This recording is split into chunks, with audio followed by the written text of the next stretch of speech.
Welcome, Dirka. We don't normally Yeah. can hear us both. Okay, perfect. Yeah, we don't All normally right. do a lot Good. of interview stuff like this. Although I think you're like maybe our fifth interview at this point, so it's Okay. All right.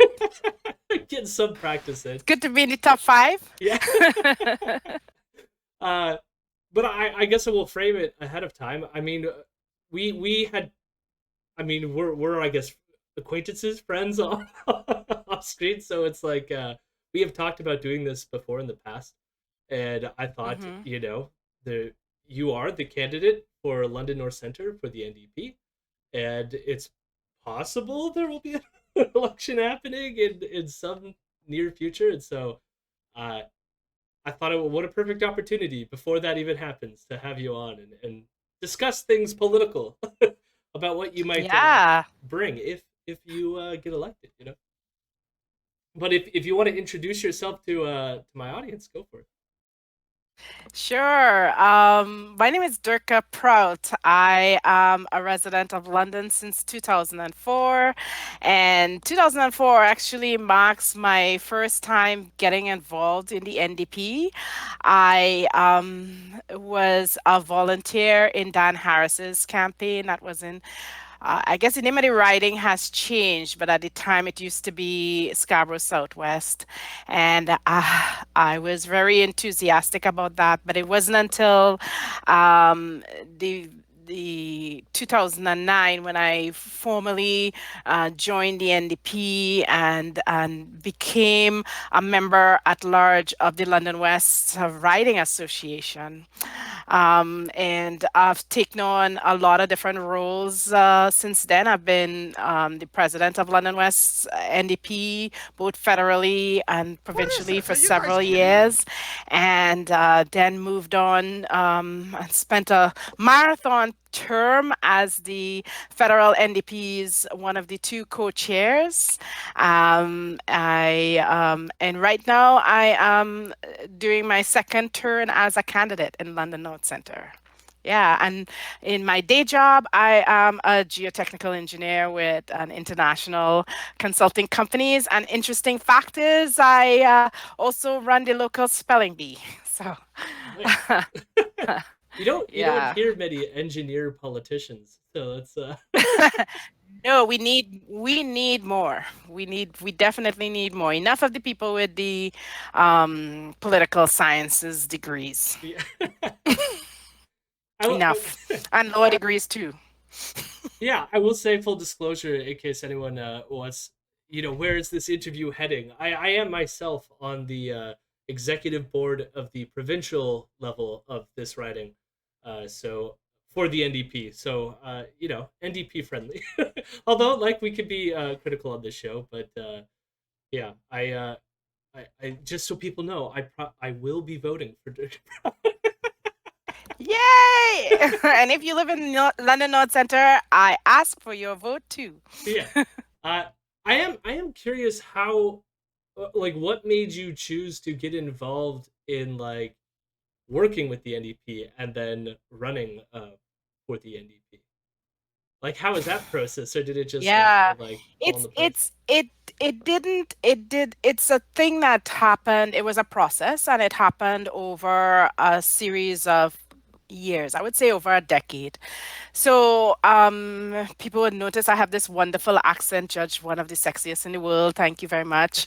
I grew up I was born in Canada, but between the ages of 2 and almost 19, I lived in the Twin Islands state of Trinidad and Tobago. And I happened to be there growing up at a very interesting time. So, in 1962, the country had just become independent. And then by 19, I believe it's 1976, the country became a republic. And so during those years, first of all, the country had to define itself as a nation separate from thinking of Mother England, right, and the British Empire. And certainly, it's a very, for people who don't know, it's a very interracial place, so very multi-ethnic, I should say. So the two dominant ethnic groups are people of African descent and people of Indian descent. We also have indigenous people, people from Spain, whose ancestors came from Spain, France, and England, of course, Chinese and Portuguese thrown in the mix, and Middle Eastern, mostly from Syria and Lebanon. Yes, thank the British for bringing all sorts of people and putting them on a little island. And so, of course, we had to craft our own identity as part of the independence movement. And a lot of that happened at the same time you had the Black Power movement.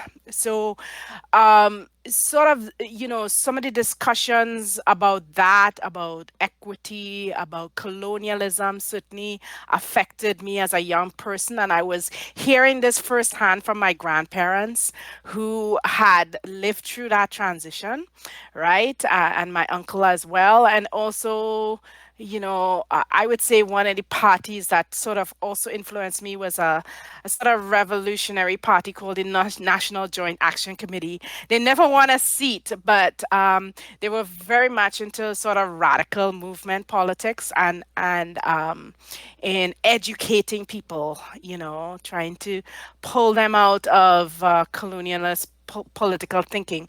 By the time I came to Canada, I really couldn't distinguish properly between the Liberals and the NDP, but I started being an observer of the NDP because I was living most of the time in British Columbia, and there was an NDP government there as well. And I think what solidified my decision for the NDP for me was in 1990s looking at the austerity with the Chrétien and Martin government, how it affected healthcare system, but most importantly, I had just graduated, so I was very keen on how it affected students, and I saw firsthand how they used funds from the EI system, and my partner at the time was going through where a situation where he was working, right? But he kept working in the hopes that he could qualify for EI. Like he was only getting dribs and drabs of jobs. As you remember, in the early to mid Yeah, 1990s, the Canada recession. Yeah. was a bad recession, very bad. And I remember Linda McQuaig coming on women's television when women's television was more radical. They had Judy Rebick had a show. Remember that?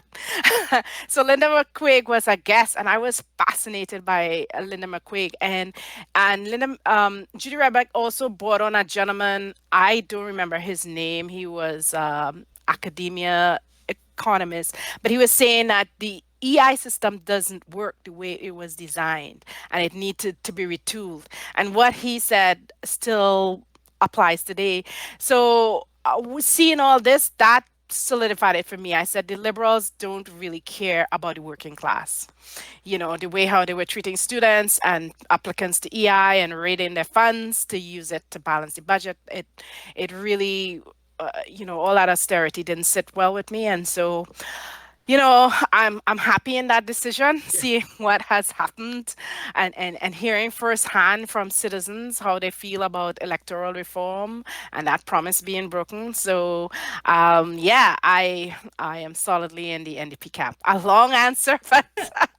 that's how Well, it is. that can get into one of the topics that we had talked about discussing today, which is like, I mean, like we're going through the COVID crisis right now, and there's been the lockdowns, and coming with that has been the loss of work, or even people who are now struggling to find work as costs are, I guess, not balancing the way that they used to. And one of the impulses that I think the liberal government has is a move towards austerity. They at first, with working with the NDP, crafted like the CERB legislation and the CRB and those programs now. But I wonder if I worry with I mean people are talking about inflation now and all that stuff. If you foresee like uh do you foresee the liberals going down this austerity path again, having to deal with the fact of our economy being in some kind of slump? Well, I've been thinking about that because on Wednesday, when I was walking around the Olis village, I met a young man who was a recipient of SERB. And he himself does recognize he'll be in a bind. He has to pay taxes on this. And then he's in a situation, he was in a really sensitive situation where he had gone through a divorce, during COVID. COVID has been hard on a lot of people, not just financially, but emotionally. So here he has to pay child support and alimony on a much reduced income. He doesn't have steady work. And yet, he has to look at taxes back from when he had a steady job and he had the income. So, he said to me, yeah, I know that SERB has to come to an end, but, he's looking towards the future. How are we going to rebuild? And that's something I'm thinking about myself. How are we going to support people? I think one of the things is that proves to us that $2,000 is a necessary thing, and certainly at least a certain percentage of our population should have this guaranteed livable income. In particular, I am thinking of people living on disability, right? I have seen disability Twitter, and it could bring tears to your eyes. And they didn't get anything from all these SERB and all of that. They were left out, even though the NDP was trying to fight for them. But I think we've got to look at more structural problems in our society, and how are we going to fix it? And it requires a lot of thought, and it also requires strategic investments. And some of them might be quite expensive, and they shouldn't be done through the liberal infrastructure bank. Take for example, all over the world, right? People are picking up bicycles and using it for commuting. I mean, I heard a transportation specialist talk about people picking it up in Peru, you know. But this is a worldwide phenomena. And I know that a lot of young people want to, and I was like that when I was young. Who wants to travel 2 hours to work? You want to be within walking or easy transit or a easy bike ride distance to work. So there is transportation specialists all over the world are predicting that we're going to need to improve our road infrastructure for both transit and for bicycles. And the way not to do it is through an infrastructure bank or through financing through a commercial bank because it's too slow.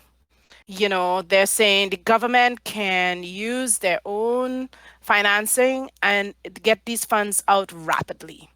And I don't think they're looking at the practicalities at the ground to implement these sorts of solutions. Can you explain what an infrastructure bank is, such that the liberals are using it? I've never heard it put that way. Like, is it a private entity then that like? Yes, so it's kind of sad. So normally with public projects, I understand before the 1960s, about mid 1960s or so, we have a Bank of Canada, right? And if you wanted to finance a public project on the federal level, you'll get really low interest rates from the bank, and you can go ahead and build your public project. A lot of the public housing that you see now that was built that way. Um, s- the the infrastructure bank, unfortunately, what that does is it is a sort of financing facility whereby you've got private entities coming in and putting up money, but they're not going to fund something unless it's profitable. Yeah. right? And they're going to make sure that the interest rates are competitive to them. So, I understand there might only be one project since they announced this formation of this bank. It was in their 2015 platform and they rolled it out not too long after. There's only one project being built that way. It's not, it's relying on not only domestic funds but international financiers to come in, and they might make certain demands, like for example they might decide to own the infrastructure. So think about having multiple 4-7 debacles all over Canada, you know, where public money has gone in, to build something, and it gets sold to private entities who charge exorbitant rates. So that's not the best use of our time and money. No, I mean, like, I'd be more for like a direct infrastructure spending or like trying. I mean, especially right now would be the perfect time to implement something like that, and where people are looking for work now that the pandemic is. Well, I don't want to get ahead of myself and say the pandemic is ending. I'd love that to be the case, No. uh, but yeah, like as we start to open up a bit more, that might be the case. But getting back to, oh, unless you want to add to that. But No, and I think, this is a big opportunity, right? You talk about people wanting jobs. One of the things that the pandemic clearly showed to me is that we cannot have one country or one part of the world hold us hostage with respect to essential things that everybody needs. So, like there were some components for the test kit for COVID that only were manufactured in Italy. So that put a kibosh on getting tests developed. There were a lot of PPE that came from China, and we had to wait and fight with other countries. I don't know why. I don't expect us to manufacture everything here in Canada, but I think, some thought has to be made towards domestic production. And certainly I want to see Connaught laboratories be reestablished because, you know, Canadians are wonderful in developing medical advances, and that laboratory had several international breakthroughs and public funding, and there's no reason why experts are saying it's pretty certain another pandemic might arise sometime in the future. But even for ordinary diseases, we need to be prepared for that, and I think that would be a good investment. It's similarly, they need corresponding investments in post-secondary education. We have and science. The Naylor report outlined a series of investments and things that needed to be done, and Canada isn't doing it. So that all of that is money well spent. yeah, I was gonna say too. I mean, it's not just for pandemics, but even if you had like supply chain blocks, like when the Ever Given got stuck in the canal, Yes, like yes. something like that happens. Like you would hope that we, especially if what's being blocked are like necessities for life. Like being able to turn our manufacturing base in ways that can help people when supply chains get messed up. Like, I mean, the one good thing that came out of the pandemic, I remember, or I like not good in a general sense, but like one way I saw things where this could work was when I think locally, Labatt's, I think it was, started producing hand sanitizer instead of their beer, right? Like, Yes. so it's like having the ability to work and switch the manufacturing in ways that can help benefit people. I think is quite important. Yeah, and Canada's being left behind on the international stage with respect to a lot of manufacturing. I mean, that's part of the reason why I ran, because I mean, London and St. Thomas were manufacturing hubs, right?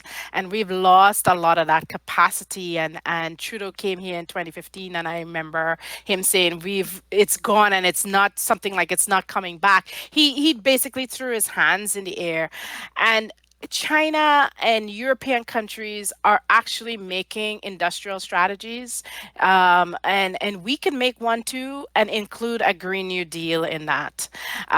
Certainly, sustainability has to be built in everything we do, and we have to have dialogue with labor, not just businesses, right? Labor is left out, as well as communities that we want to have this businesses in. Like, I am tired. I don't want to see another electromotive. I don't want to see another Caterpillar, where Caterpillar bought a great Canadian tunneling company. I love tunnels. So, and then, decided to get rid of the stuff and just keep the patents. Mr. Lovett said, if I had known this was going to happen, I wouldn't have sold it to Caterpillar. So, you know, these are things that we ought to think about. That we have the skills, we have the technology. What we don't have is the political will and the ambition to see beyond just catering for, like, the government. I would say the blue and red, seeing beyond, enriching their friends. Yeah, the labor component is integral to this too, because like Viano and I, my co-host, we started doing a segment on Mondays where we've been reading articles on more like left-leaning topics and sort of like Mm-hmm. discussing them, and we covered one about Amazon and the conditions in the warehouses and stuff like this, and I mean, these jobs they may pay better than some other jobs sometimes, but it's like these jobs tend to like they suck sometimes. They take a toll on people's bodies. They're hard. They're difficult, and it's hard to improve those working conditions when the companies hold this like sort of Damocles over their workers of like, well, we could just take this job elsewhere and like screw you, and leave these people here. But then that leaves the unions also toothless because they're like desperate to stay. And I mean, Amazon's not unionized, but we have similar companies like Loblaws manufacturing are not manufacturing, like distribution out of Cambridge and stuff like this. Um, Mm-hmm. but like I think that a lot of people have negative, I guess, negative thoughts about unions and the labor movement. But like, that's one thing we need is to have a way to keep these jobs here, but also have them in a way such that the unions are deeply involved and labor is deeply involved, and we pay people for the work that they do and make the work safe, right? Uh, and I don't see that happening lately. Like with what happened in No. Oshawa, like we could have retooled the Oshawa GM plant and made it better, but instead these jobs go away. Yeah, and what's sad is, the workers are not compensated to the extent, and they don't have allies and accomplices to the extent that they can seize the company assets, or take them over and run stuff themselves. That would be a really good position. I've been thinking about that lately too. I haven't been doing much reading in that regards, but, the amount of people who are unionized is steadily shrinking, and most of the unions, the majority of the members are with public sector unions, not private sector. And people are lulled into the false belief that, because we have a 8-hour workday, and we have rights enshrined in labor law, that everything is okay, a-okay. But I look at one big problem that's glaring in the face with this pandemic: the lack of sick days. you know um every piece of research shows that it's not only good for the worker, it's also good to have paid sick days, for employers. But these employers are so greedy or so myopic that they can't see the big picture, and no one is picking up that mantle. I don't know. I think I think we've got to develop something like some kind of extension where unionized workers link with workers in the gig economy who can't or find it difficult to unionize to somehow win gains for them. Like, there's got to be some kind of compact with maybe the labor and the NDP and people in this situation. And we also need, my mom and I were talking, and she was saying when she was young and working for, she was with the BCGEU and she was working for in the hospital system in British Columbia. She said, in those days, the union used to sit down with you and also the employer and let you know what your rights are. People now are going to work and they don't know their rights, so they're being exploited. So that's any union people who are listening. That's something to do. Know your rights kind of campaign across Canada. Yeah, I mean the other thing that the it's that the labor laws have not been trending in our direction. I mean, like, it's No. one thing to say that, yeah, we have all these lovely things because of what unions did, right? But then it's like the subsequent governments, both conservative and liberal, have like removed or at least made moves in the direction to strip of certain gains. I mean, like, even the forcing back of the postal workers in the midst of their Oh strike. yeah. Uh, and I remember, not to get political here, I occupied Peter Francescanos' office several times with like fighting him for this thing because his position on it was such like nonsense. In the terms of like, well, I asked around and it seems like these issues aren't as bad as they said they were, and like the people he was talking to was like the CFIB rather than the postal workers themselves, and it was like very dismissive of the workers themselves and sided with the supervisors and the superiors. So it's it's one thing I try to tell people this. It's like just even a minimal difference of having an NDP government versus a liberal government is having imagine having a government that is more supportive of unions than what we currently have. That goes miles when you have a strike or have some sort of like workplace organizing or drive, to have a government that at least can signal some support for you, because right now you're not getting it from the liberals or conservatives. No, no. And, I am pretty sure that the importance of Canada Post has increased during the pandemic, not decreased. People have been trying to re, you know, reach out by actually writing handwritten letters. I've been doing that. But most importantly is the amount of commerce that is now being done online. And, I see. I used to be able to see a constant male person. Now it's changing all the time. And I don't know if that is because of the difficulty with labor, during trying to keep people safe and healthy during the height of the pandemic and the increased workload. There've been a lot of angry people saying their their their packages have been late, but there were serious outbreaks in mail sorting Yeah. facilities. So, and Canadian Border Services facilities that inspected foreign packages. So, Well, yeah, lots to do there.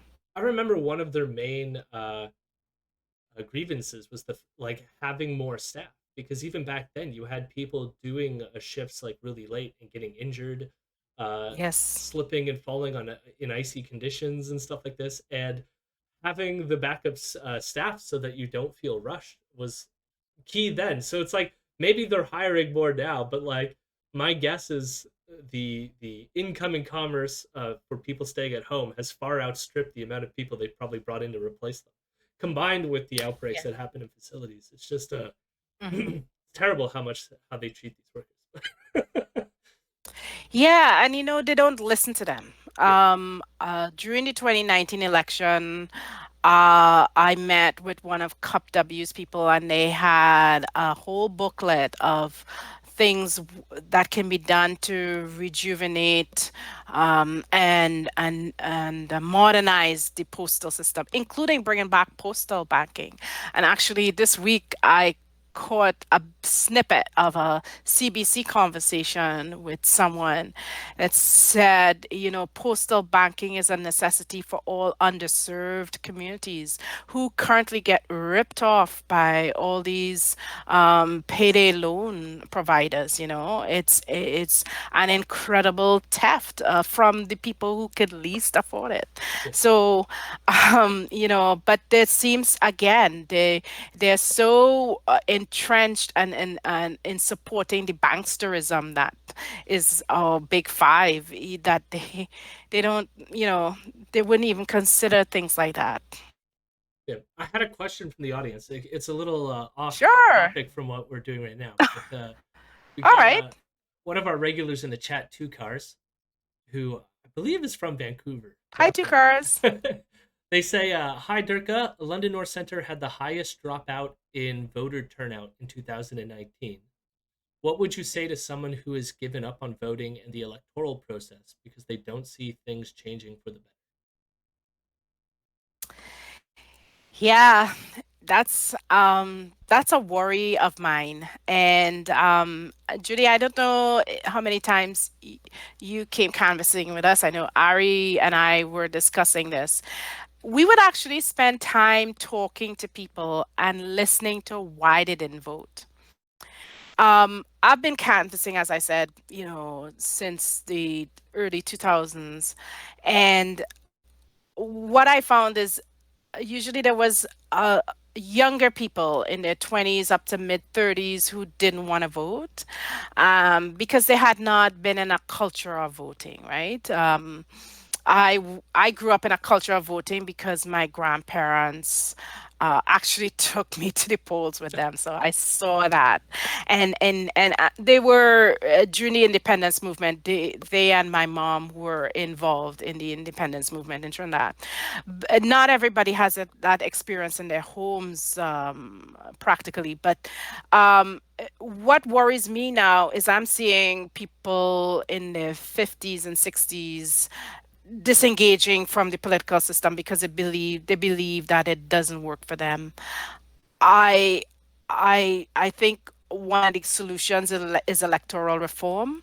I think some of the solutions What is also this? Are you fall guys in the kidding me? laps of political parties. We've got to do a better job of communicating to people in a genuine manner, particularly in between elections.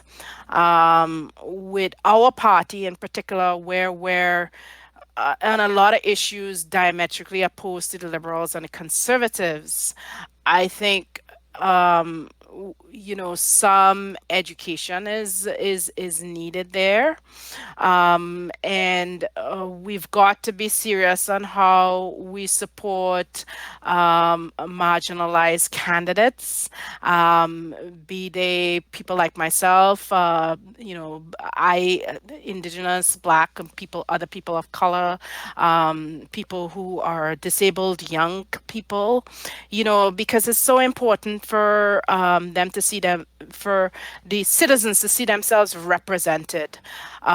We don't, I find, you know, sometimes politics is very elitist. I have a master's degree, and there were five of us running in London North Centre, and I was the fourth least educated person on the panel of the five people running in North Centre. And that I mean, that's something we had to think about. You know, what Judy and I were chatting, what makes someone with a political science degree or a law degree more qualified than the postal worker to run? If you look at Elections Canada's website, it states certain things. It doesn't have an educational requirement. Now, it's good to have that education. It's beneficial, But yeah, Well, part it's of that is the I'm financial sorry, thing, two right? cars. I probably can't answer this as succinctly. It's a tough question, and I'm thinking about it. But I know, and you can find people in my campaign team who canvass with me to testify that we do try to search out why people don't vote and try to address those issues. And hopefully they'll vote for us. I know there's a risk that they might turn around and vote for our opponents, but hey, I think engagement is and the way we do politics and having electoral reform will go a long way to changing these things. Yeah, thanks. Yeah, I will say like the NDP, I think even if like turnout was lower, we did better last election than the NDP has done previously. So I mean like uh hopefully I mean hopefully we could encourage more people to come out and support us to put us over the edge. Uh but I also Well, two cars, one just I okay. want to interject, Judy. Sorry. One of the things that happened during the election is I realized other people weren't coming to certain people's doors, right? So we were our strength during 2019 were in a lot of lower income areas where there are new immigrants or people with limited incomes and or older neighborhoods. And what we found is that people would turn around and call the campaign office, or people would even tell me in my face, "Wow, you're the first or only candidate to show up on our doors." And if it wasn't for COVID, I would have been continuing to try to find some way to connect with those people in between elections because I firmly believe that the NDP is not just a political party, we're a movement and we're people powered, and that's where we get our legitimacy from. Yeah. Go ahead, Judy. No, I want to Sorry. get back to the electoral reform thing, but before that, Hmm. when you were talking about the elitism, like I think part of that too is a financial thing. I mean, like it's usually people with higher degrees who have the ability or have higher incomes, which then allows them to campaign in ways that other people cannot. And it sucks, even though, as you said, like it's open that anyone can apply to be a candidate. You don't have to be someone with like a high degree. It just happens that those are the people who have the resources to do it, or at least like social safety net in the sense of like they have a community, parents, families that can support them while they take the time off to do this. Where not a lot of people can do that. Uh, but Yeah, go ahead. that's certainly a big barrier for a lot of women to enter into politics. You find that a lot of them enter older because you have to think about your children and house duties, which still we can't get equitably shared. Or if you're a single parent, that's the reality. You have to be there not only for your job and work. Yeah, I'm one of those fortunate few. I'm a professional. I was very nervous when I told my employer of only 1 year that I was going to run, but they allowed me to have unpaid leave, and I was able to go back to my job at the end of that. A lot of people don't have that. I spoke to one person, Wayne Gates. He managed to get elected, but he in Niagara, right, provincially for the ONDP. But he told me he had to canvass on his days off and sort of in between shifts. That's really hard. And luckily he had the CAW, which is now Unifor, behind him. If you don't have a union or you're not a professional, I could see a lot of activist types who might have regular jobs without all these safeguards, having a hard time. Yeah, I know. Speaking to Terrence, who's our MPP for this riding, he was able to run because his teachers union. I think he's EDFO, but they have a stipulation in their Yes. contract that if they want to run, he's basically he'll when he is no if for whatever reason he does not win election, although I'll be campaigning for him too in a year. uh, Yes. yeah, if he for whatever reason doesn't win, he'll get his job back when he's done being. politicians. So I mean, it's interesting having the union there is definitely helpful. As for electoral reform, though, I'm curious Mhm. what I mean. I told you beforehand that I have some disagreements about that, and I know my friend Nick is in the chat who's big on electoral reform as well. Uh, but uh, I guess what system do you envision replacing what we currently have? Because there's many options on the table that people like go through. Either uh, the kind of, I mean, you could have a different voting system like we did for the municipal elections in London, or what recently happened in the mayoral, or one of the races in New York. I think it was the mayoral race where Yeah. they had The the ranked ballot. ranked ballot. That was the word I was looking for. And then Yeah. there's also like proportional representation, but I Yes, don't mixed know. member Yeah, proportional. I'm still learning about these things. I have to be honest. And I was very fortunate to get a briefing from a Fair Vote member here in London before the 2019 election. So I'm going to dig that up again and do some reading. But I know that the NDP is in favor of mixed member proportional, and I think that is a system where you have somebody from a region, and then you also have a slate of different people from different parties locally, and every you vote. And I've approached, or I've had this discussion with some Haudenosaunee people. As you know, they they think that Canada and their nation are two separate sovereign nations, so they would not vote in the Canadian electoral system. But they said to me, if it were to be the case that they could have a representative, like an emissary, and they can vote, then they will participate, because that would be some way of being heard, right? That's representative. So I guess there's ways for that to happen. But I'm often struck by the commentary from our current member, PFAG, that there's more important things to look at electoral reform. And I would say that this lack of electoral reform is getting in the way of important things. I really hate it personally.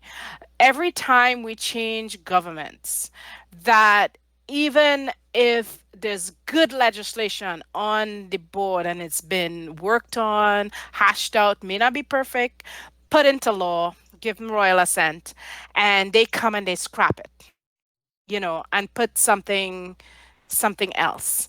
And it takes years. Like, one of the things is minimum mandatory sentencing that Stephen Harper brought in. And up to now, since 2015 to now, the Liberals have not done anything. And it's disproportionately affecting Black and Indigenous folks, and it may die on the order paper because they're just dragging their feet. yeah,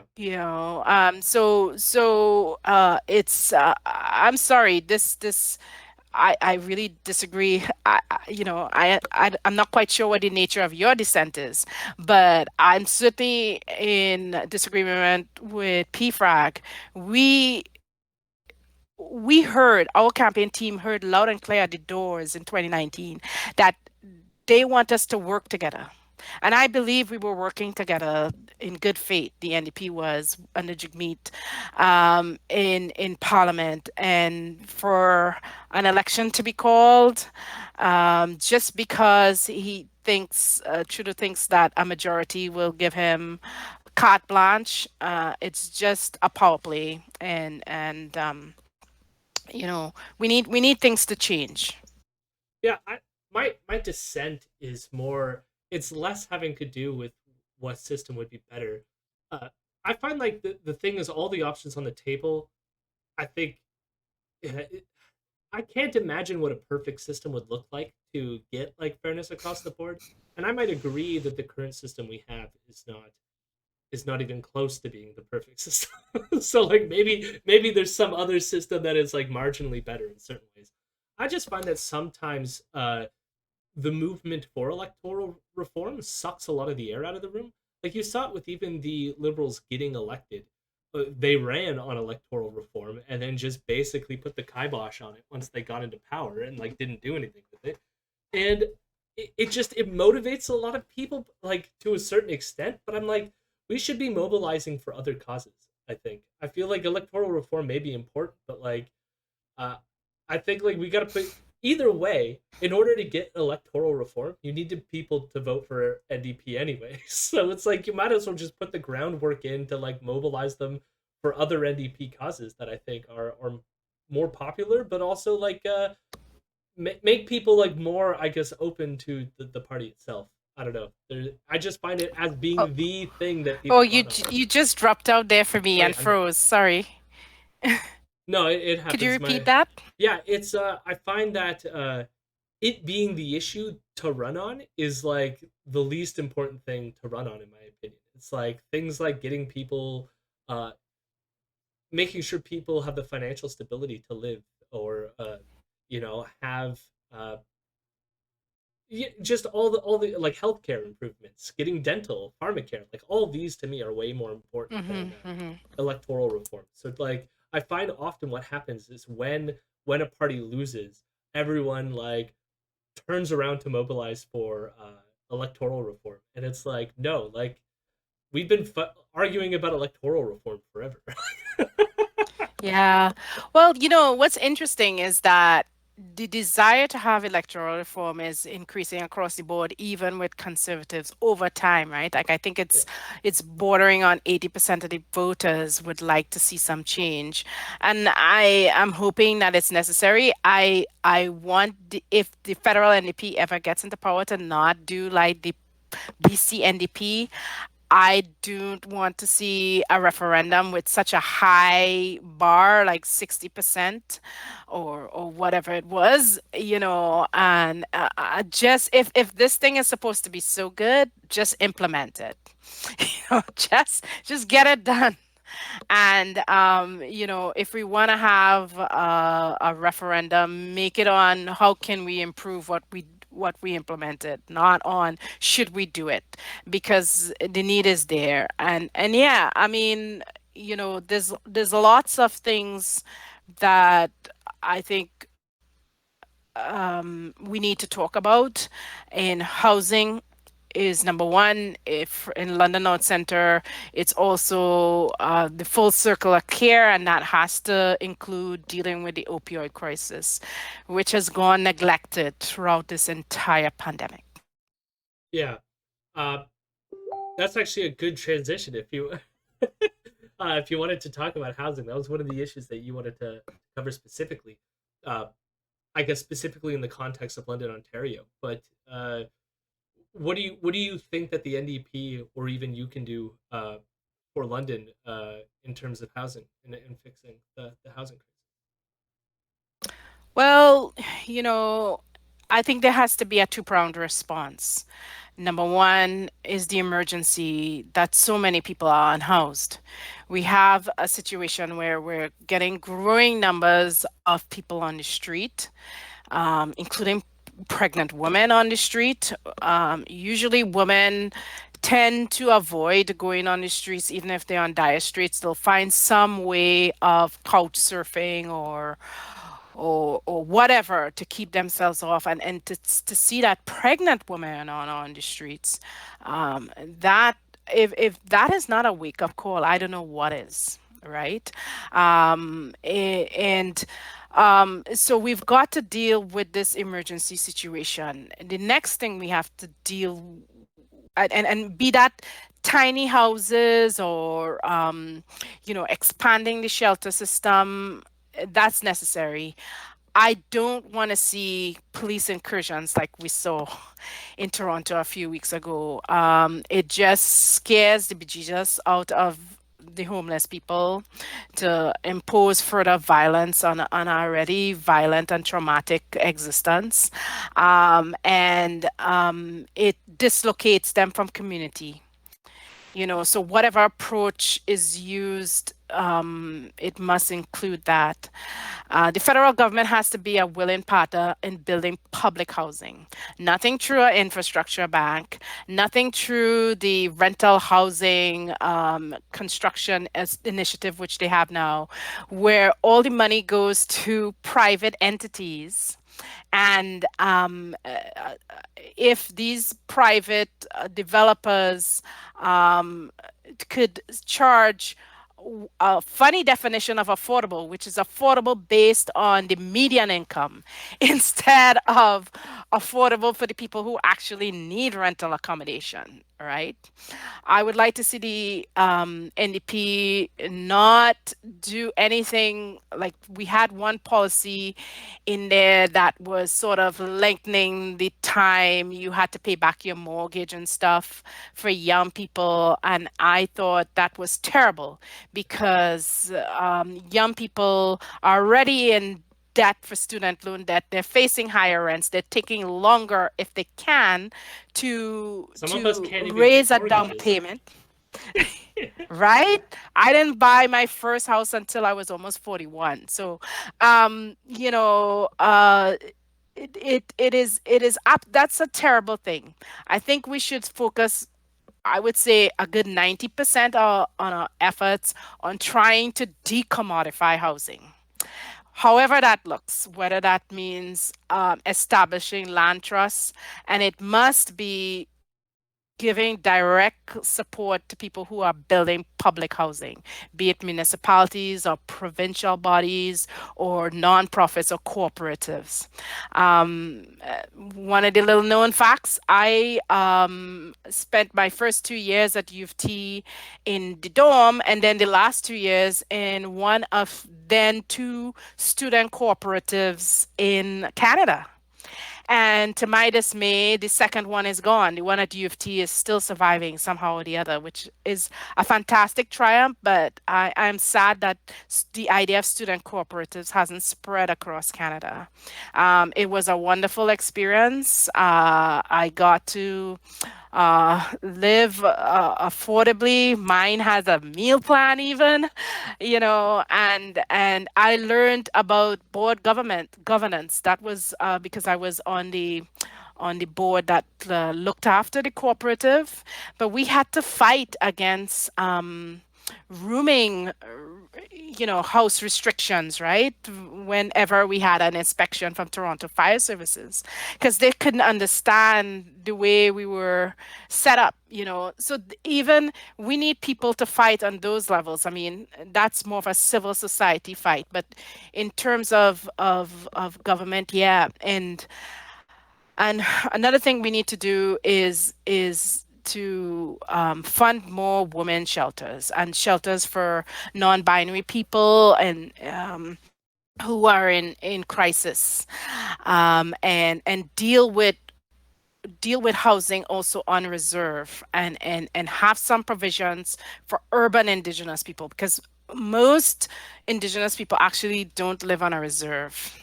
And so housing is not indigenous housing is not just a reserve problem. Yeah, everything in the book, and with a view to decommodifying and dislocating housing from being a financial asset. Yeah, I like the decommodification aspect of it. I wonder because like part of this is like the levels of governance too. Like I know like some of this stuff, especially in terms of like the removing of the homeless encampments that has happened. Like a lot of that is like a municipal issue. But I know, Yes, yes, it is. yeah, but I know from like covering some of that stuff because we've had to talk about it on our show because of course Rebel News is big on like siding with the police, dismantling these encampments, and just being utter trash. But uh, they it was I mean they showed it even in one of their clips like what one of these shelters looks like. And like some of the shelters that are in place now having to deal with like the COVID are not good in terms of they look almost like little prisons. And that and like there's a trust barrier, right? Like I think that people don't appreciate this, but like whether it's true or not, rumors spread that like these facilities cause COVID to spread faster because either they're not like ventilated good enough or not. That and there's some indication that it is true that people get infected in these shelters because of the close proximity to each other and whatnot.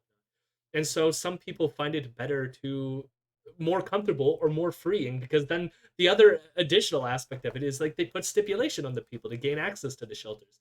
And so like then the people don't feel free or the ability to go and move wherever they like. And so for them, camping in a park is like a better option. And I don't know if you have any thoughts to that, but I just find like how we talk about sheltering often ignores what homeless people would want in shelter. Like it almost like never takes their views or their concerns into Yeah. consideration when we set this up. Yeah.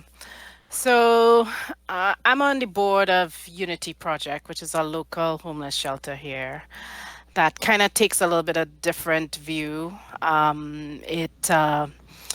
It does tolerate drug use on the premises. I can't say that all shelters do that. They do work with the person to try and resolve addiction issues.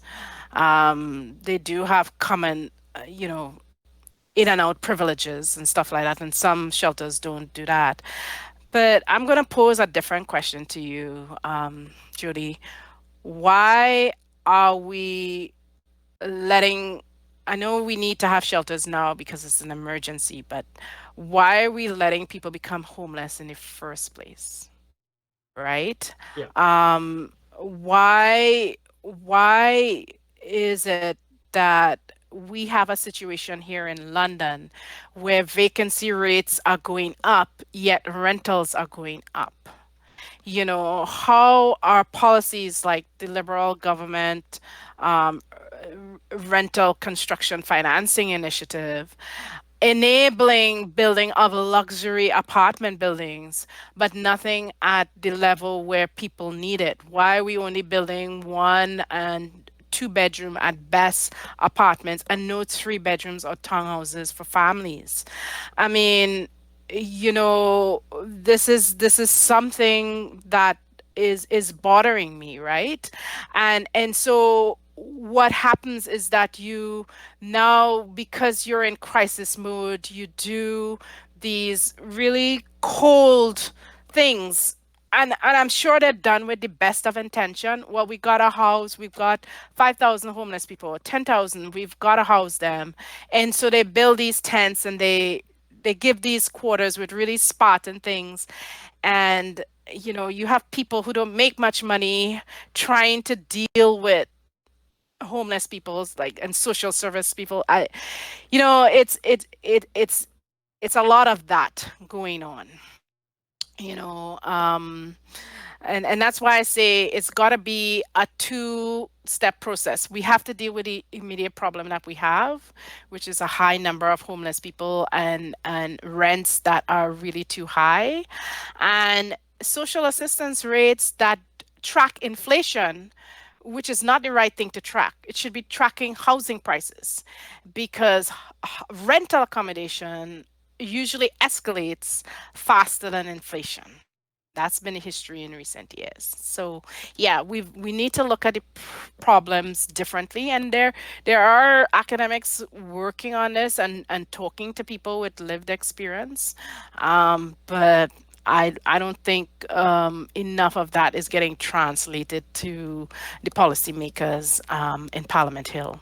yeah. I wonder if some push towards the whole co-op thing might be a good strategy. In part because so Viano, co-host of the podcast, they live in a co-op as well, and finds many benefits from there for the same reasons that you pointed out, having a board and getting to discuss. It gets people involved in the process, right?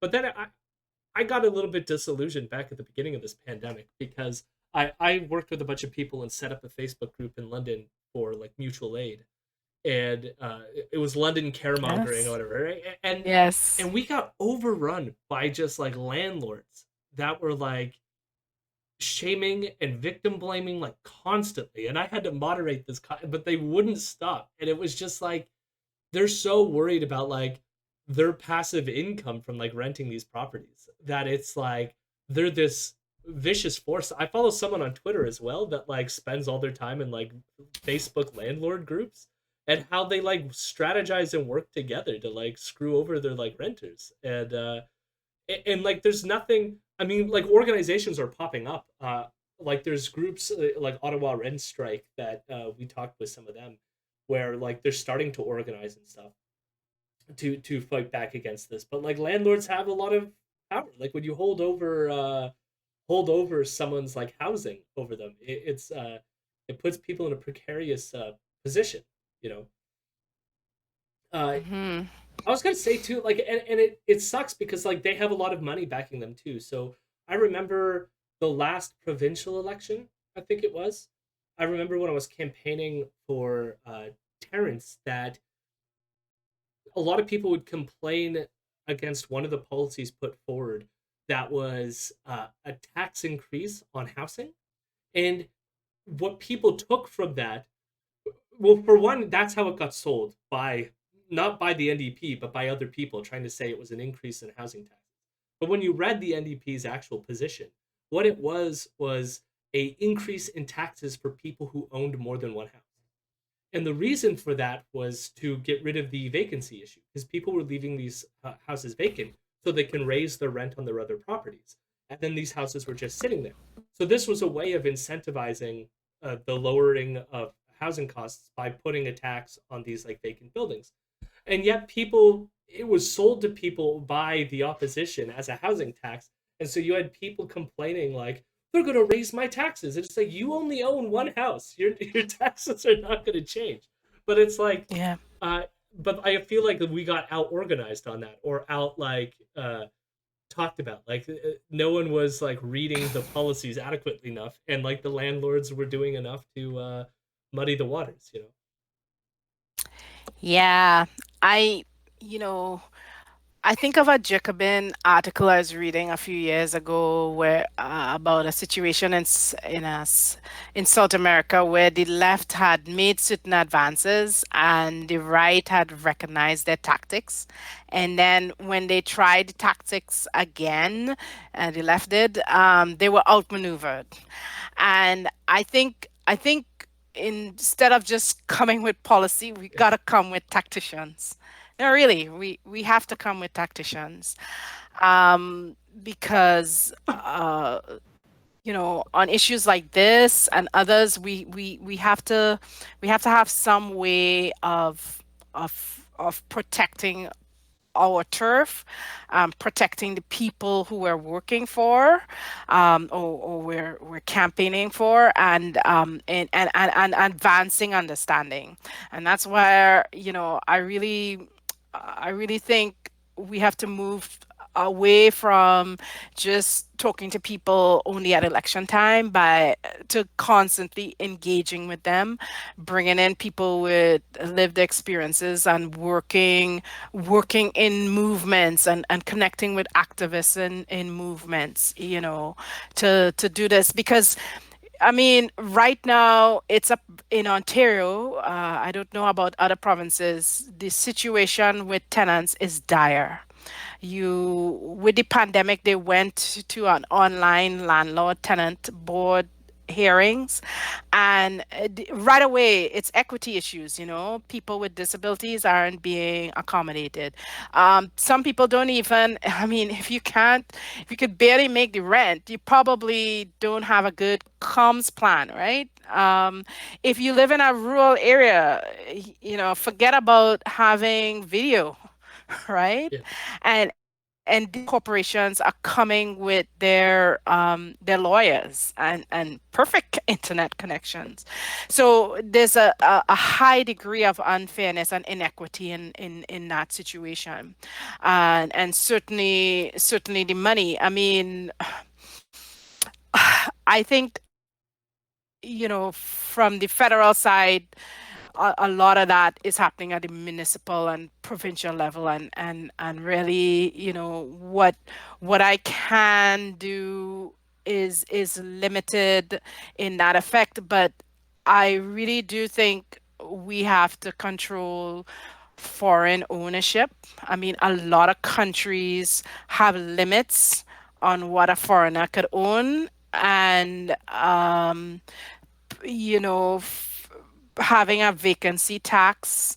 I know it's had mixed results in British Columbia, but it's something that is absolutely necessary, right? Um, because if you have enough capital to have more than one property, you should pay your fair share. And if you're not willing to make that available to the housing market. Uh, this is kind of related to what you just said. So if you are repeating yourself, sorry. But Viano did ask earlier. I was just waiting for an opportunity to ask the question. Oh, okay. How should the NDP as a movement be engaging with activists? So more generally, but I mean, you kind of addressed how they should somewhat engage in terms of the housing issue. But like, I guess generally, how should the NDP as a movement be engaged with activists? So we have activists from all different fields, right? Whether it's on two-spirit LGBT issues, indigenous issues, women's issues.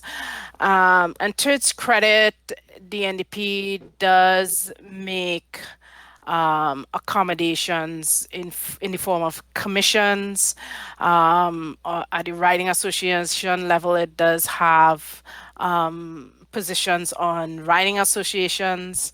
To the extent that functions well is sort of dependent on how discipline the writing association or electoral district association is on making sure that they have a women's rep or a labor rep, LGBT rep, if that's in your constitution. You have to be serious and dedicated to those things, and recruit someone who is available. But more than that, I think you need to go beyond just having the meetings and talking and actually show up at things. So if one of the things I'm glad about in London is if the indigenous people, like when we had different issues like Colton Bushy a few years ago, or land back, things like that. Deborah People, the Christian, residential locally. schools, yeah, Deborah Castron, I was there as well.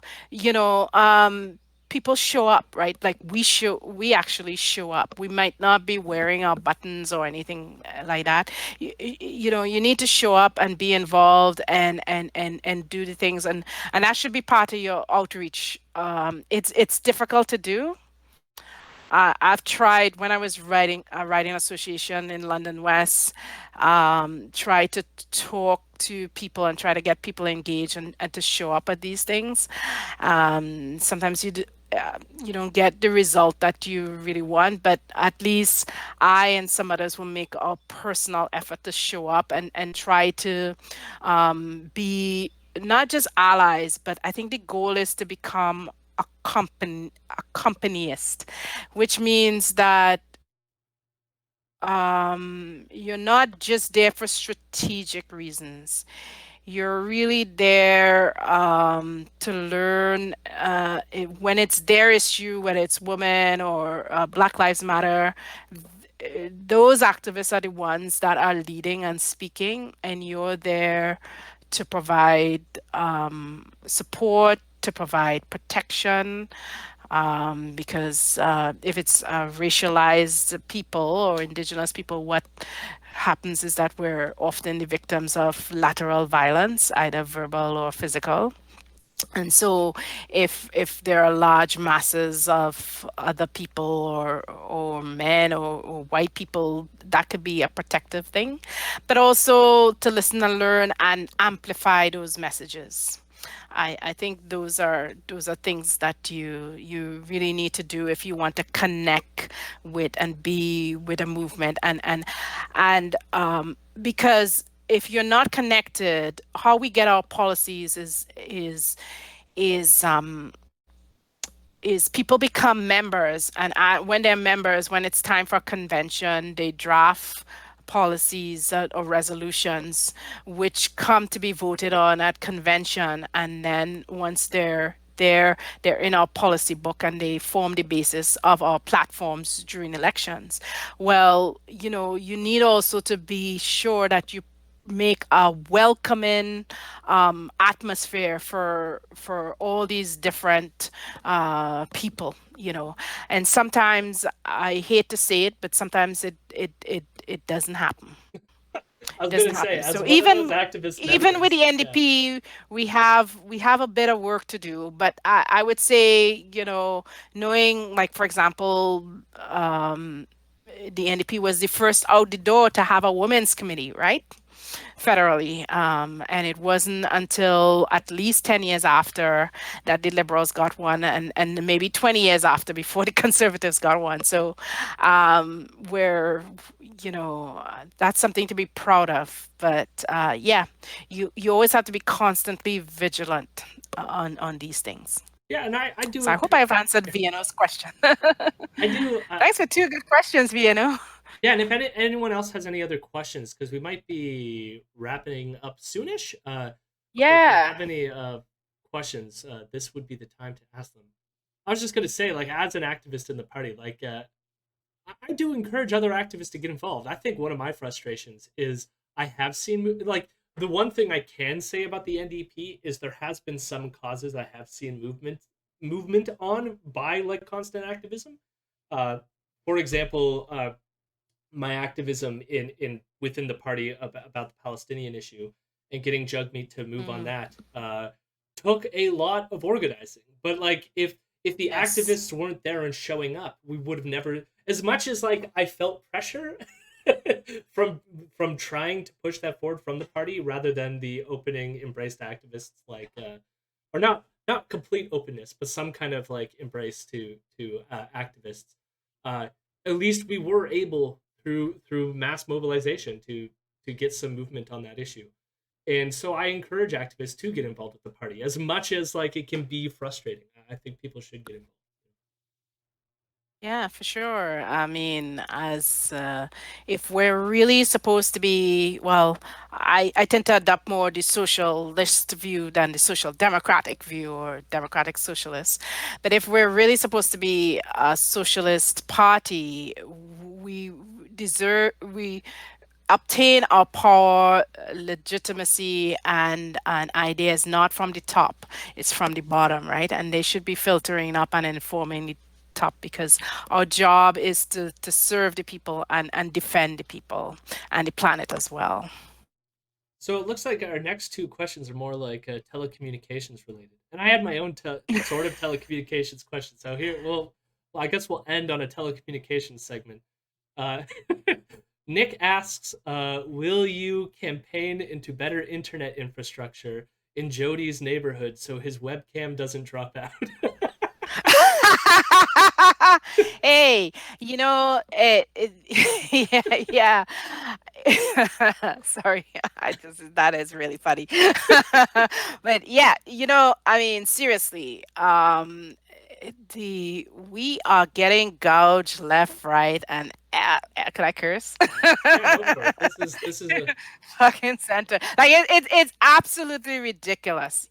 I mean, if when I heard stories of people who didn't have internet access at home when schools were closed, taking their children to the schoolyard in the middle of winter to try and get the school Wi-Fi so they could do their assignments. I mean, th- it just irks you, and they talk about wanting to reduce the disparities between not just economic disparities, but also disparities between people in the north of and rural Canada and the south. And what better way than to have broadband internet, but not when you're gouging people. Like, it's ridiculous. I mean, I wish we would get more bold and talk about breaking up some of these monopolies, particularly with the potential merger of Rogers and Shaw. Like, That My mom has show and I'm not impressed at yeah, all. yeah. No, well, this You actually know, gets into so Vieto's question. Vieto's was like, what are your thoughts on nationalizing the telecommunications? well, if even if we don't want to nationalize them, why not make a national provider? Like there's a couple places where I think having a national provider is essential. Greyhound has absented itself from Canada now, right? And now we have the megabus. But could you see yourself as a student from some other city in or town in outside of London, Ontario, finding your way to the Flying J to pick up this bus so you could travel to Toronto and then on to wherever you're going. Like, I don't know how these trips are going to be made. I don't know how your grandparents are going to see you if you're the grandchild, you know? I don't know how I remember when I didn't have a car and I was out of work how I got to different cities, if it wasn't so far away to fly, was taking the bus. I took Greyhound, right? I took Greyhound to the States for interviews. I took Greyhound to Kamloops for interviews. I don't know how a young person is going to do that, you know? So this is and I'm not even bringing into this conversation the Trail of Tears, right? This is absolutely ridiculous. We need a national transportation strategy, which includes a national provider, and we have VIA. Why not have VIA as the backbone and have feeder buses coming to VIA? I mean, we have all these train lines that are abandoned. Some of them are being turned into trails. Make it multi-use. Make it just like how the SkyTrain is in Vancouver. The SkyTrain runs above and there's a bike trail and a running track below. You can do that. Something, to get people moving. And it does a lot of extra things for people. It makes people less isolated. I'm sure a lot of indigenous people would appreciate it because it opens up an avenue for commerce. Yeah, it's just all round benefits and certainly a national telecommunications provider, you know, to actually bring that broadband to the north. It could have been done 30 years ago. Bell should have done it, but they didn't. I think you might have made Vieno happy with that answer. Maybe. Yeah, but Vienna, can you make the membership of the NDP like the people who write the policy book and the platform? Well, that's what you you need know, activists to be showing up. get those get these things into the platform. I mean, I think Canadians are ready for it. It doesn't matter the political stripe. When I was campaigning in 2019, I met a conservative guy and he says, what was the name of that big monopoly, the oil monopoly that they had in the States that they broke up? With Rockefeller and all of that. He was telling me about that, and he said that should be done to the telecoms. If you would do that, I will vote for you. Like I'm so ready to do that. That's not in our platform. I can't promise you that. Yeah, Vieno said it was Standard Oil. Was what you were Thank you, Standard Oil. Yes, with the bus thing too. yeah, we've got to bust them up. Yeah, with the bus thing.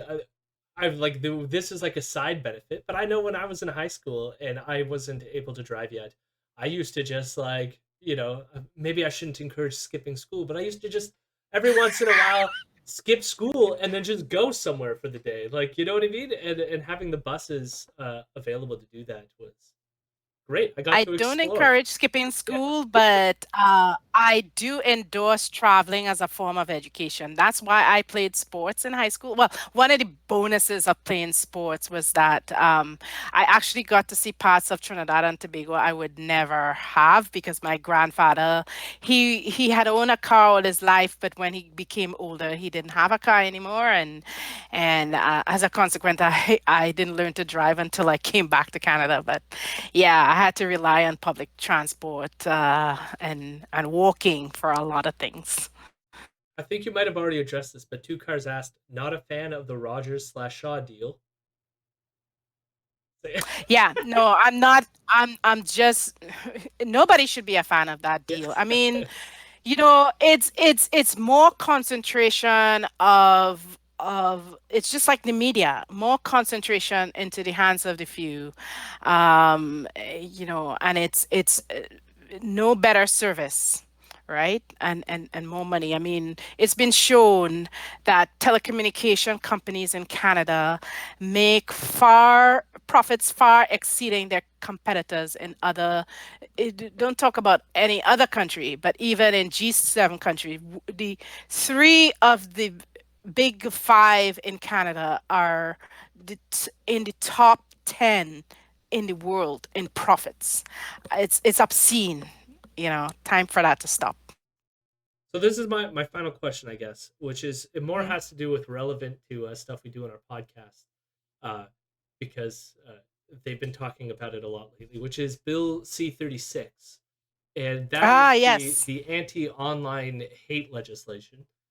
So just for those who don't know, it basically adds lines to the Criminal Code of Canada, which would put pressure, I guess, on the companies who allow hate speech on their platforms and put like more restrictions on them for posting the stuff.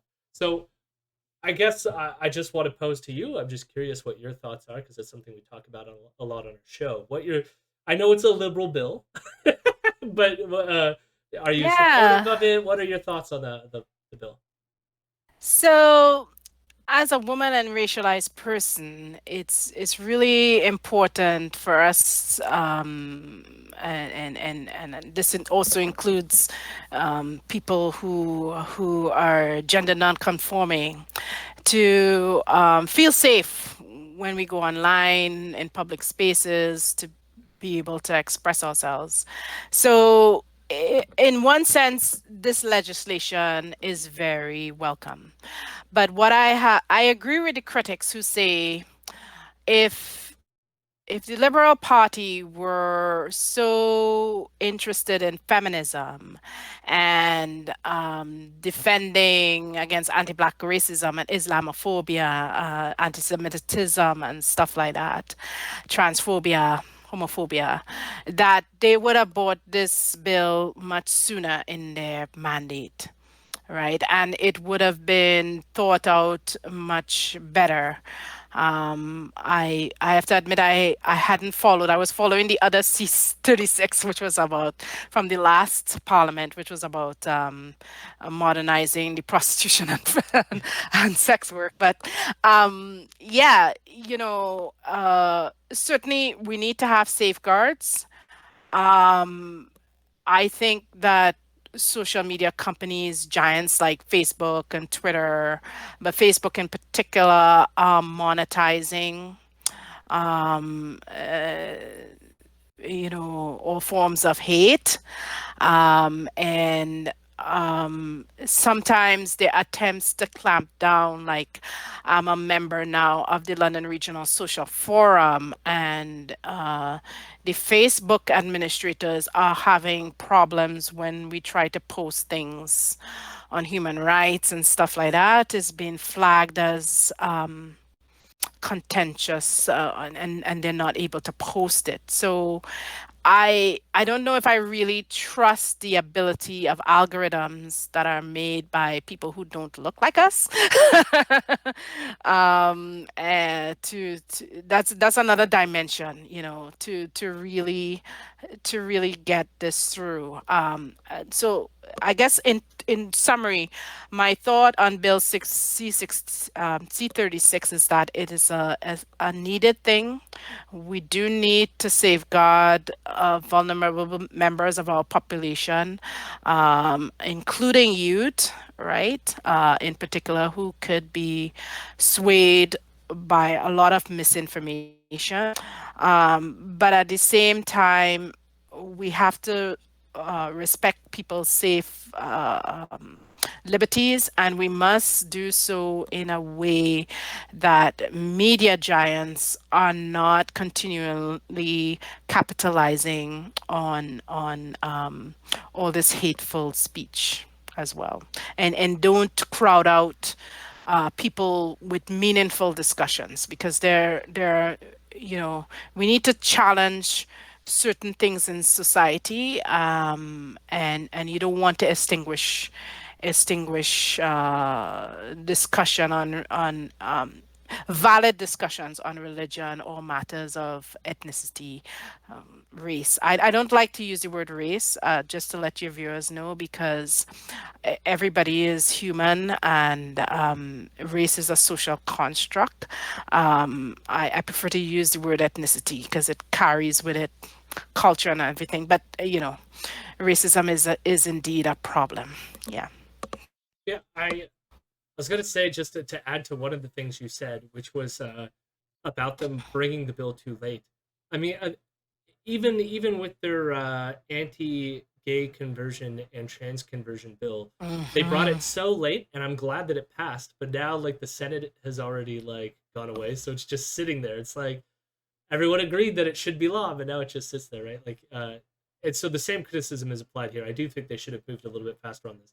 But the funny thing is Ezra on the show says that they brought it late because they don't want to have questioning on the bill, and it's just like, it's first reading. Of course, there's going to be time to question the bill. Like, for him, it's a conspiracy theory. For us, it's like, you should have done this earlier. Like, what are you doing?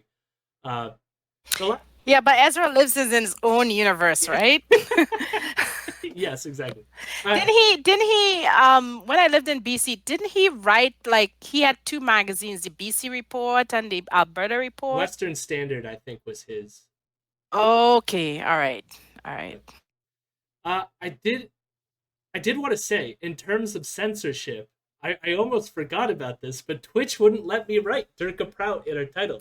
Apparently, apparently Oh Dirka is a censored word that Twitch will not let us use Dirka. Hence why it says D And that's Prout. my name. Yeah. That's why it also took us like a couple extra minutes to get in, because I was like, why is it not letting me? It's telling me that this word is restricted. I can't I can't use it. Yeah, and I was telling Judy that a few years ago, like, I was just kind of Googling my name and seeing what came up. Nick And said it too. apparently Durka is something to do with a Simpsons episode. I mean, I South haven't Park. watched Simpsons in years. Oh, South Park, Yeah. is it? Yeah, and there's some link up with these Arab people, and that's what they were saying. So I guess, but Durka is a name, Yeah. not very common, very unusual for a black person, but yes, it is a name. Yeah. Uh, do you have time for like one more question? One more quick question. Oh yeah, yeah. So, I don't have my visitor until 3 o'clock, so uh, as long as I don't take half an hour to answer, that's all right. Core 10 just asked, did I miss the ritualistic crapping on C10 that it deserves? So, do you know Bill C10? Yes, C10 was mentioned in the articles I reviewed for this podcast on C36, and that's about internet, and Yeah, from my understanding, it's bringing it under tax the broadcast. regulation, bringing them into the Broadcast Act. Yeah, yeah. I guess, what are your thoughts on that? Um, yeah, this is a global problem, right? So on the one hand, we've gained a lot of utility from having Facebook and Twitter and all these Google internet giants, but whose culture are they promoting?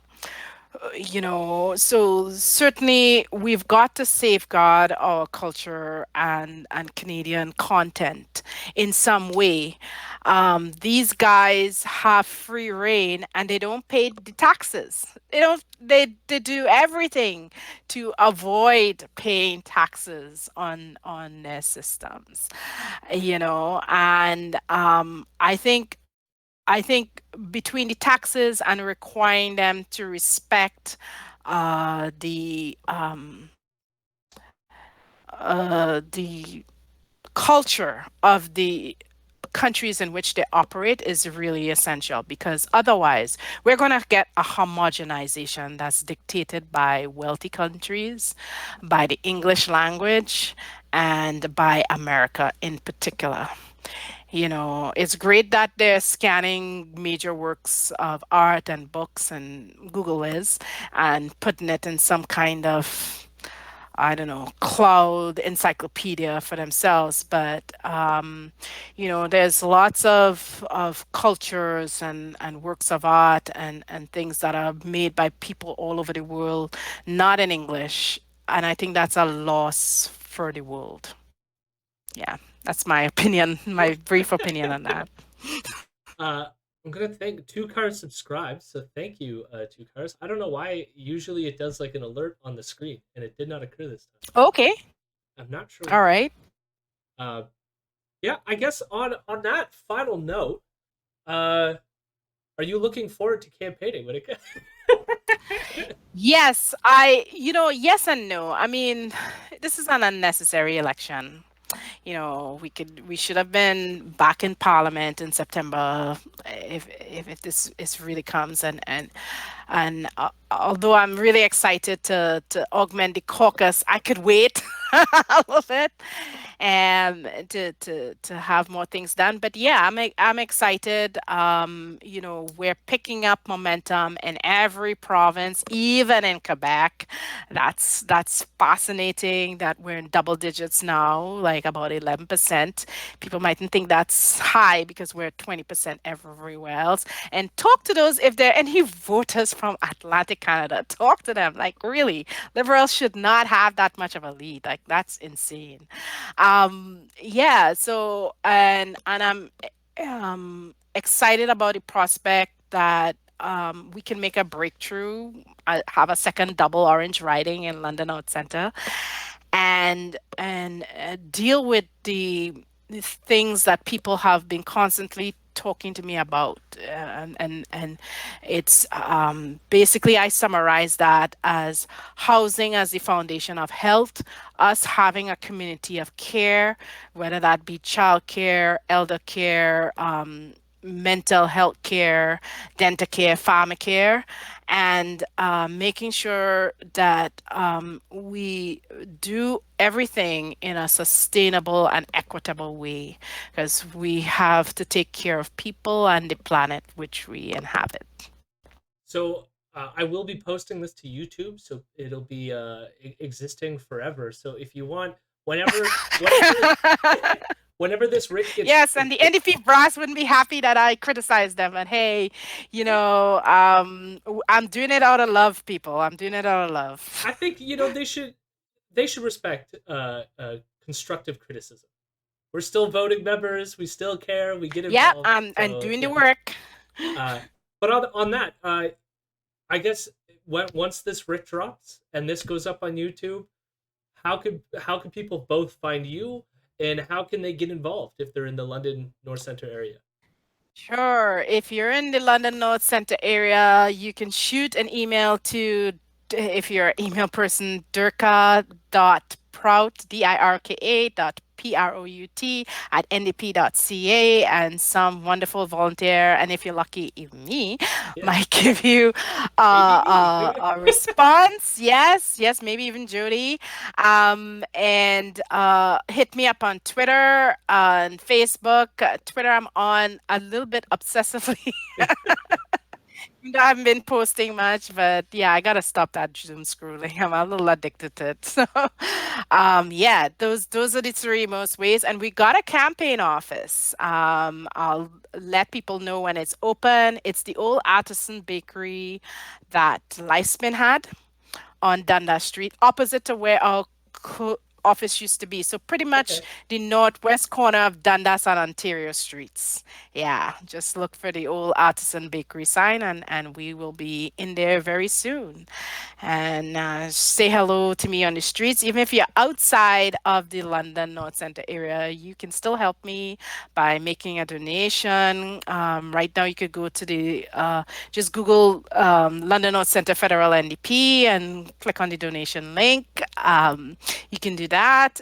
You can amplify our messages, because our messages don't just pertain to London North Centre people. They should be available to a lot of people across Canada. So yeah, Okay. Yeah. and Port 10 has if you donation. feel moved, if you feel moved, join the NDP, because I'm not going to run as a candidate forever. I want to see some other socialist person, if I win, and I serve, I only want to serve 2 terms. Some other person, socialist person, take up my mantle and run with it, and go even to higher heights. So yeah. Corten did ask, are donations only allowed by people living in Ontario, or are they? No, no, this is a federal election. So as long as you're a Canadian citizen, you from anywhere, you can donate. Yeah, I had quite a few out, not only out of riding, but out of province, because of course I told you I used to live in British Columbia. So family, friends donated, as well as some new friends I picked up through my activities in the Socialist Caucus. That lived outside of Ontario. They also donated. Thank you very much, Socialist Caucus members. I appreciated the support.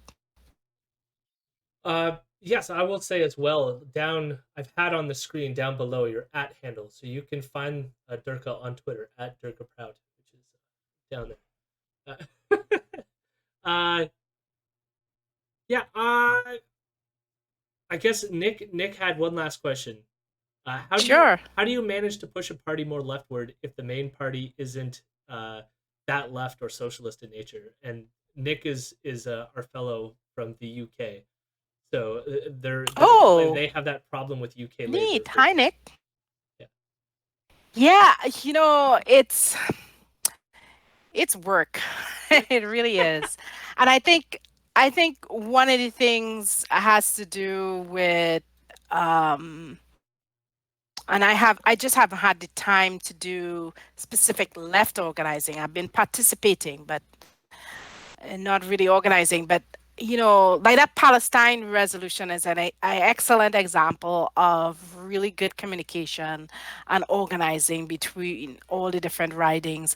And courage was also instrumental in not just that, but other policies that were quite progressive, and pushing them to the forefront by doing the work of looking through the policy book, promoting, recommending policies, and then distributing it to NDP convention goers across Canada so that they could prioritize those ridings. I mean, it's an ongoing labor of love. Sometimes you get shit on, sometimes you feel defeated, and honestly, I felt both of that recently. But hey, I look at the bigger picture, and the bigger picture is that there are people who may not even be members, but they're counting on us to succeed, even though they're cynical, even though they're despondent. They really do believe, and I believe that in my heart of hearts, that the NDP is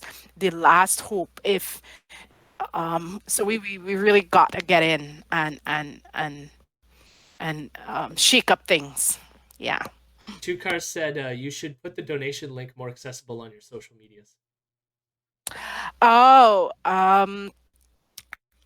let's see. Where's my phone? It's charging down my feet. I'm gonna look at that. Yeah. Yeah. Okay. Good idea. Facebook is kind of weird in that you could pin stuff, but yeah, I'll talk to my comms people and see what we can do.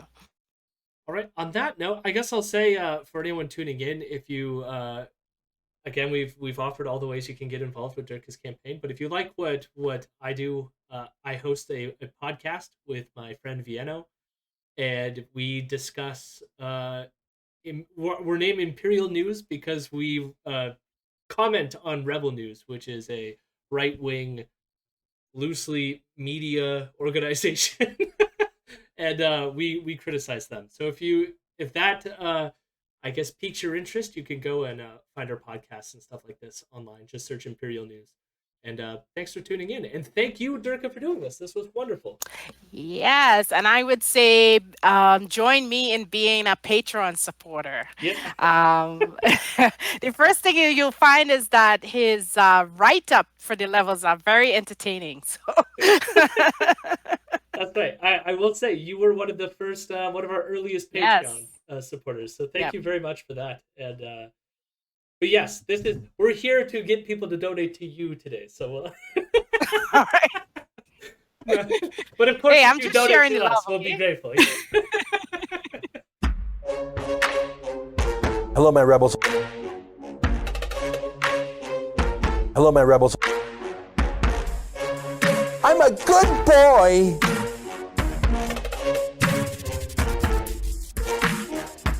I'm a weirdo.